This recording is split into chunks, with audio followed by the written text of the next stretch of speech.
8 на независни пратеници од ВМРО ДПМН се картата на која ќе игра Заев за обезбедување двотретинско мнозинство за законот за јавно обвинителство.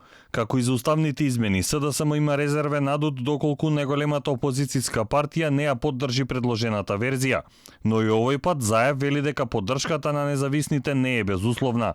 Драго ми е што стига убав позитивен сигнал за одговорноста од независната пратеничка група која што ме охрабрува. Тие не се безусловни, имаат своји услови, сака да го подобрат законот. Верувам дека и тие ќе врадат соодветни решенија во самиот закон. Според Заев, ниту сега, ниту во времето кога се менуваше уставот немало политички пазарења за најзначајните прашања. Иако обвинителката Лиле Стефанова пред 3 дена во сведочење за случајот Рекет рече дека Катица Јанева и кажала дека на дел од осомничените во империја мерката притвор треба да им се замени во куќен притвор, а на Јордан Камчев да му биде вратен пасошот поради политичкиот контекст, законот за обвинителство и уставните измени.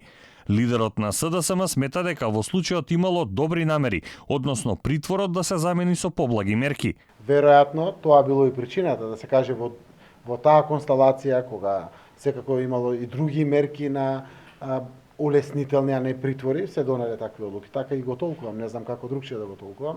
ВМРО ДПМН смета дека единствена цел на власта се козметички измени на законот, а не прифаќање на забелешките на експертите. Како и Русковски и Јовевски, што е можно подолго да се задржат на тие позиции по 12 април. Тие денеска побараа Јовевски да го покаже писмото кое му го испратила Катица Јанева.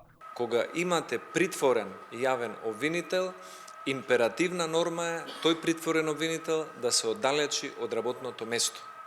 Штом се оддалечува од работното место, дали станува збор за Катица Јанева или друг јавен обвинител, тој обвинител не може да делегира наредби, задачи или одлуки поврзани со надлежноста на неговото работно место.